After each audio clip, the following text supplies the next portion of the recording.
Welcome to the Journaling Room Live. We are live. It's Monday, 9 p.m. And it's great to be on streaming into my Camelle-ilona on YouTube, on Facebook, and on the House of Ilona page. It's great to be here. Sorry for those who can't join through the Facebook. There looks like there's an error message coming up there, but it's great to be on here. Hope everyone is well. We are here talking about journaling, talking about publishing, and talking about leaving a legacy. And it's great to have my special guests on each week, and I'm really excited for who I have on today. We're going to have a great conversation about young people, about the next generation, and as always, not just about the book, but about the story behind the story.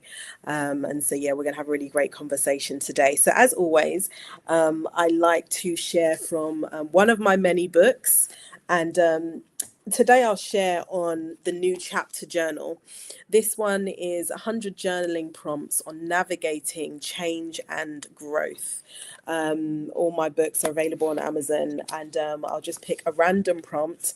And this is a good one, actually. This one says, how can I remind myself that fear is just a sign of stepping into something new? It's all about starting new chapters.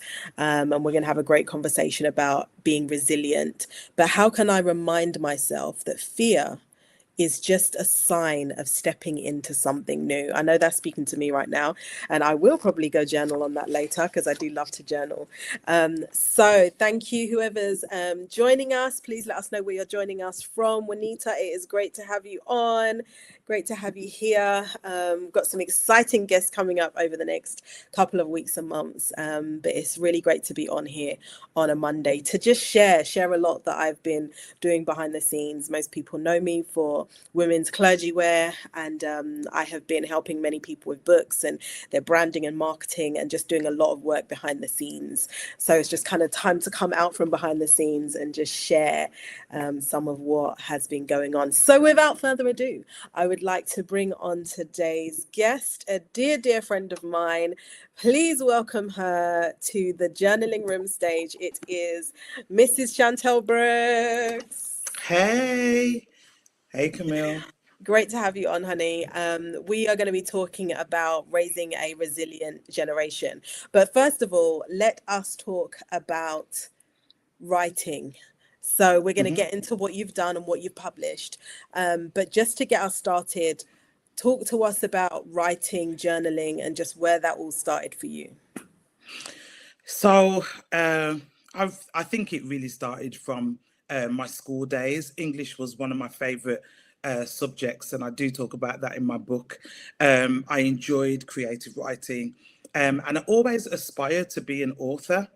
I just didn't know, what I was going to write. And it was interesting that when I stepped into my 40th year, I feel like it was the same year as COVID, so everything was put back a year. So I ended up celebrating my 40th birthday a year later. However, when I had an intimate gathering with some of my closest friends, I revealed to them that at that moment, I knew that God was saying that I needed to write a book. And it was interesting because Camille was there, and she actually gifted me with a journal, not knowing what I was going to actually say, when we were there. So for me, that was a confirmation that what the Lord had given me in August, earlier on in August, I knew that it was time for me to start writing. I love that. And we spoke at least once a week for I don't know how many months. And we just had that kind of accountability check-in. So how's the writing going? Didn't get nothing done this week, Camille. There's been too much going on. And then, but you just kept going and kept going. So in terms of that writing, where did it start? Like, how did you even start to write your book and write your journey, which, turned into a whole thing? But where did you start? Like on those first initial pages, what were you writing? So on my first initial pages, I wrote what I thought would be the book title, as well as the chapters of the book. So that was my starting point.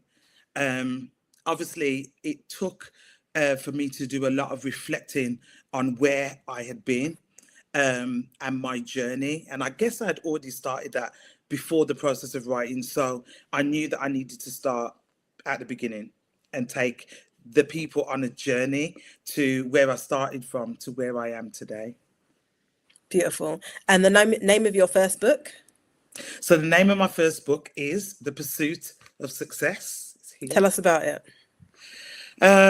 This is uh, really where the story of my life started, I believe. I mean, you got really vulnerable in this book. You really shared Yes, your story, your stuff. yes.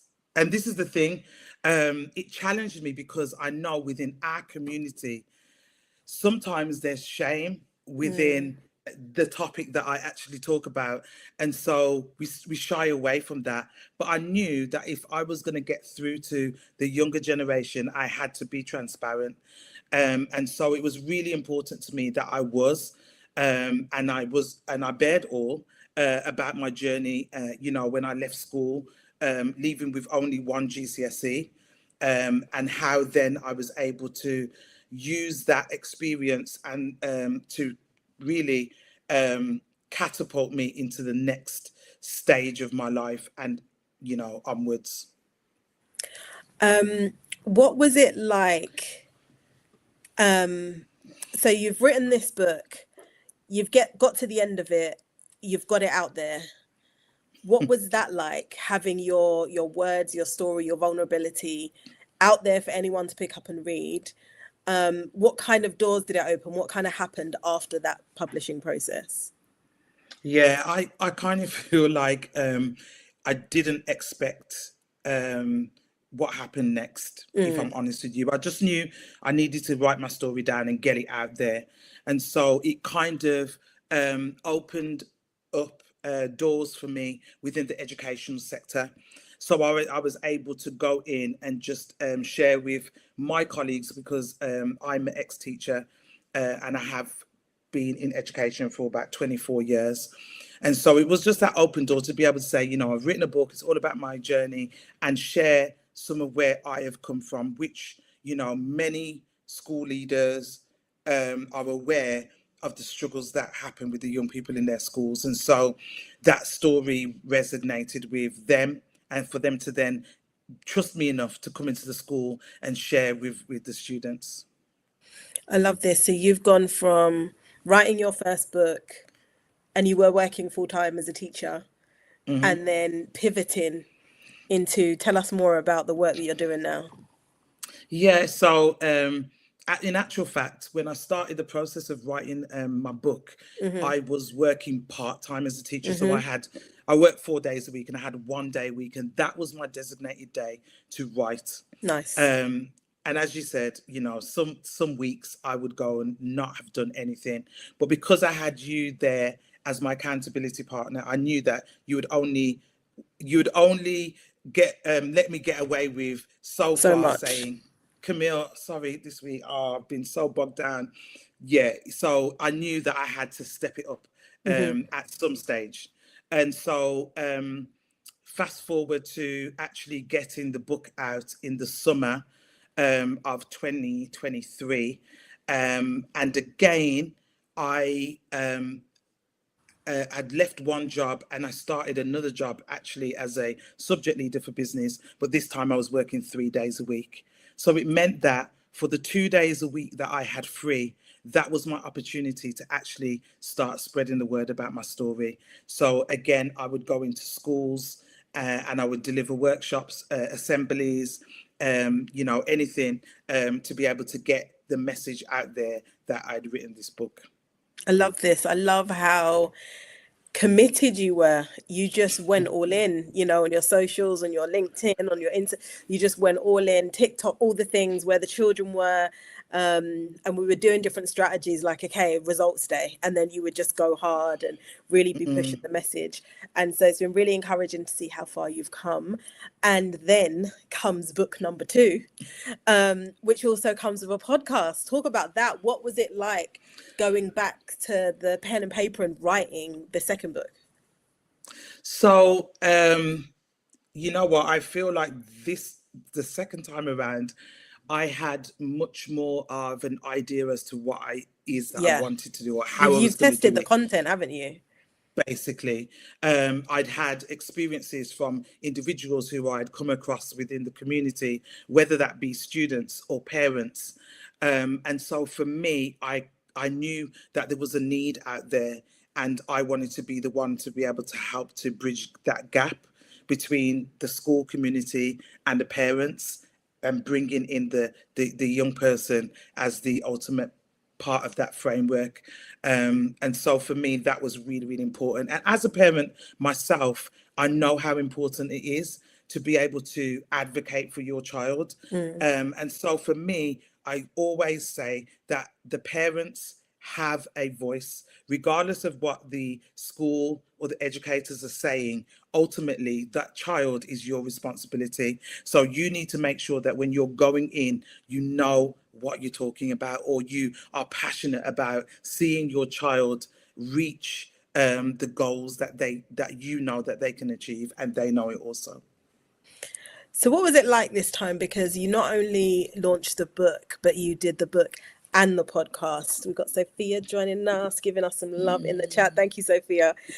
You've got the book and a podcast. So what was it like? Because it's like this second book, it came to life because now you're actually having conversations with Yeah. parents, with community leaders. Talk about that. Yeah, my network is massive. Mm-hmm. I know a lot of people. I've come into contact with a lot of people over the years, and I was so grateful to be able to launch the podcast at the time that I did. I had wanted to do a podcast many months before that, but it just nothing was ever materializing in that sense. And again, you just have those God moments. It was just like I went to a particular place, and they were just the door was just open for me, and they were like, Mm. "Yeah, come, just come, you come and record it here, no problem." And so then that was my push to be able to say, you know what, I've got nothing to stop me from doing this. And so the podcast is it's my baby. I'm so excited to be able to do it, and it's also getting me out of my comfort zone. Again, as you mentioned earlier, I'm one of those people who I'm comfortable in staying in the background when it comes to events and other things. So for me to be out there in the forefront interviewing people, wow, that is massive for me. So again, it's pushing me and it's challenging me in order to be a better version, of myself, and also share some of my experiences as well. I so love this. So we've talked about the journaling and the writing. We've talked about the publishing. Now, what legacy is it that you want to leave? Like, what impact do you want to leave? Because, yes, you've got the books, you've got the podcast, you're having the conversations, but like, what do you want to be remembered for?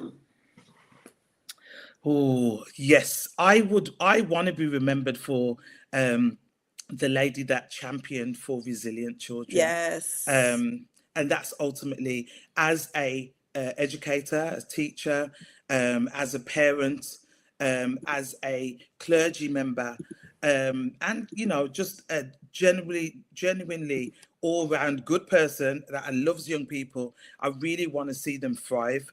I want them to be able to take every experience as a learning experience, not as a failure, but that they can learn and grow from that challenge, that setback, that issue. And so I want for people who have come into contact with me to know that they are resilient, and that skill of resilience is actually taught. They learn how to be resilient. And so, yeah, I think What that's probably has, because your website is Mhm. raisingresilience.co.uk. So raising-resilience.co.uk. raising-resilience.co.uk. Please put it in the chat afterwards. Yeah. But Chantel, what has raising resilience, what has that looked like for you personally, and even in your home with your children, Mm. and raising resilience? What does that look like? Yeah. Man, our boys are a prime example of how we have raised them to be resilient Mm. young men.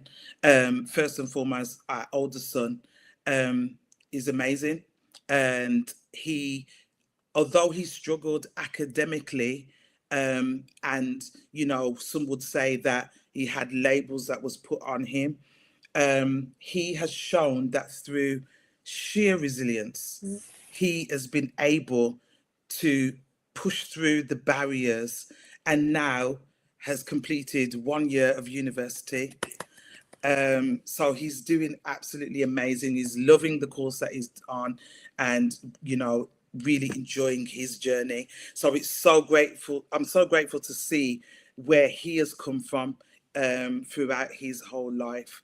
And then our second son is again amazing, academically able. He's a footballer. He Mm-hmm. has experienced so many different setbacks when it's come to his football career, that you would think any other child would probably, that has experienced what he has experienced, would probably be sat in the corner boo-hooing because they can't get out of that place where they're at. Yeah, But his mental capacity is so strong that even though he has come up against setbacks, that's never stopped him from brilliant. pushing forward and still pushing through for his football career. So myself and my husband are incredibly proud of our children.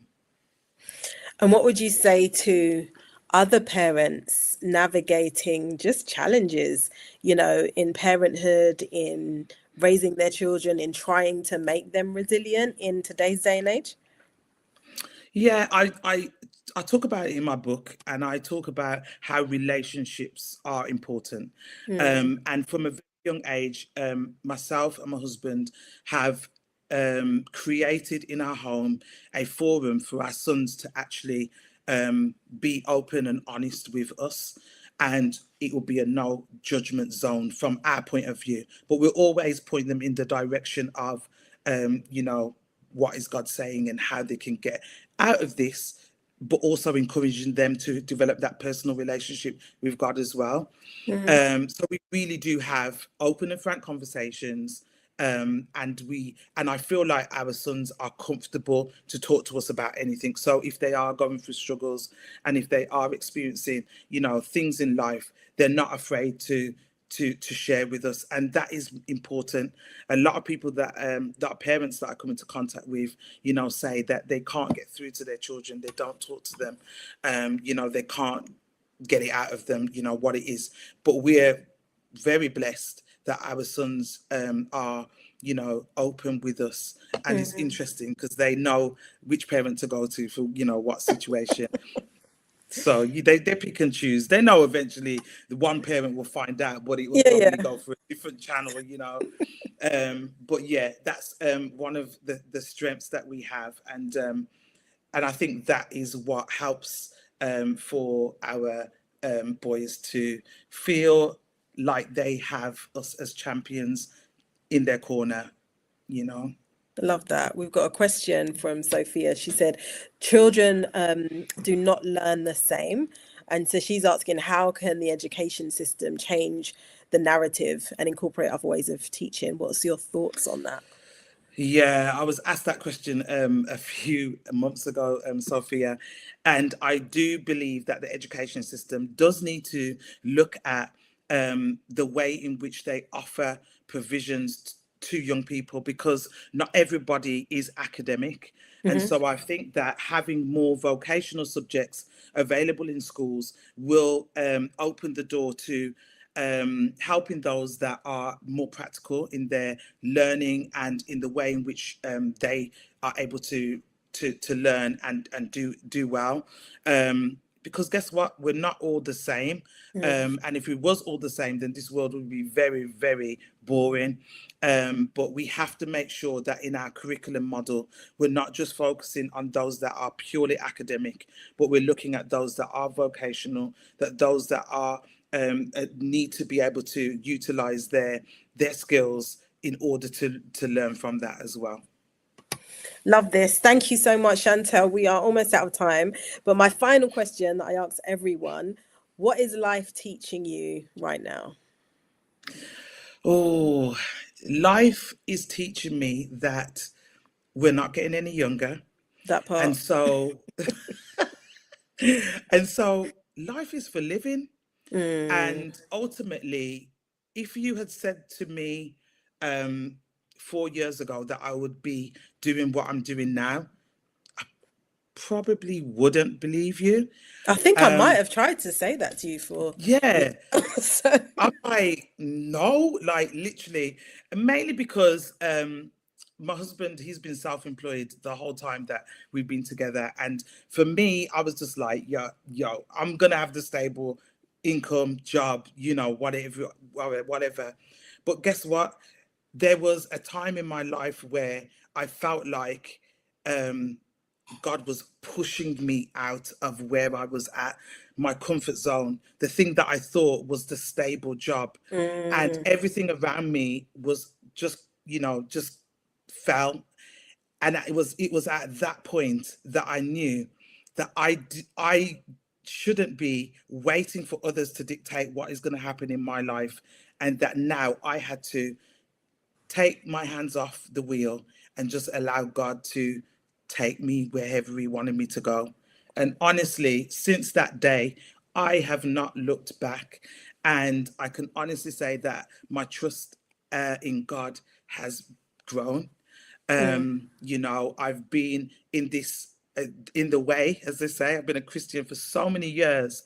But now the testing is coming, and it's coming to play now, and I have to show that the things that I've been speaking, singing, Mm. praying, all of that is coming into fruition now, and the manifestation of God's plan for my life is being fulfilled.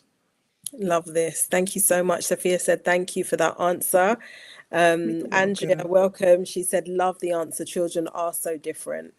So thank you so much, Chantel, for sharing with us today your books, your journey, the writing, the publishing, the legacy you want to leave in terms of raising a resilient generation, and the work Yeah. that you're doing, the podcasts, the social media. It's all really inspiring. And I know you'll be out there cheering on the kids who are just finishing their GCSEs. What Yes. word do you have for them, actually? Those children and the parents of the children who are literally almost finished and just finished their exams. What's your word? What's your word for them as we wrap up? Listen, I will say to every child that has gone through so many 5 years of schooling, they've been, gone through their GCSEs, just breathe. Just Mm, breathe. And it's okay to have balance. So, take these next few weeks and months to be able to just chill and do stuff that you enjoy. Because I'm sure once you get into August and September, things are going to increase and go full force. But guess what? I would say to any child that's come out of their GCSEs that there's nothing more that you can do about it now. It is what it is. And so when you get those results, then you should be able to know what avenues you're going to take. So make sure that you've got a plan and that you know exactly where it is that you want to go.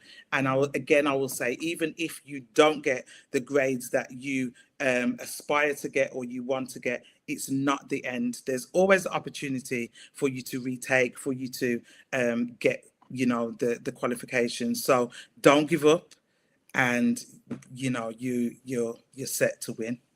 and have you got anything to say to the parents of those children that have just finished their exams? Yes, I'm going to say to the parents, and this is controversial, but you know what, let them chill, they've worked Go and get hard. a job. Come on, no. Yeah, I know there's parents like that out there, but I always say to them, yeah, let them have some downtime, let them lay in, all of that good stuff, because when they're at school and they've been in that for so many years, it's going to Hmm. be new and it's going to be different territory for them. But just allow them to enjoy the summer, because the next stage is going to come. But for now, just, yeah, let them chill, let them have some fun, get the PlayStation out and let them do what they do. Yeah, just let them be free. I love it. I love it. Shan, thank you so much. No Raising problem. a Resilient Generation. The podcast is on all the platforms, on the Yeah. Spotify, on the Apple, on the YouTube. So do check it out and check out her website as well. Chantel is a speaker. She does workshops and all kinds of incredible things for young people and supporting parents and the community as well. Chantel, bless you.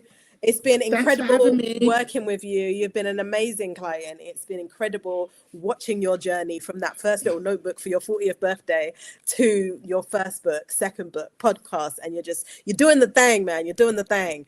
It's awesome. Oh, So man. Thanks, girl. Honestly, I don't know where I'd be without you. Honest. bless you, man. I appreciate you so Appreciate it. much. Thank you, honey. Thank you for joining us. That has been Chantel Brooks. She's incredible. She's written her book about raising a resilient generation and also her first book as well and her podcast. Do check it out. And I hope you have enjoyed today's show where we have taken you on the journey of the writing, the journaling, the publishing and the leaving a legacy, and that something has got you thinking, whether it's about young people and what they're going through, to just be a support for them so that together we can raise a resilient generation. It has been an honor jumping on here with you, and I look forward to seeing you with another special guest next Monday, same time, same place. Bless you. Bye.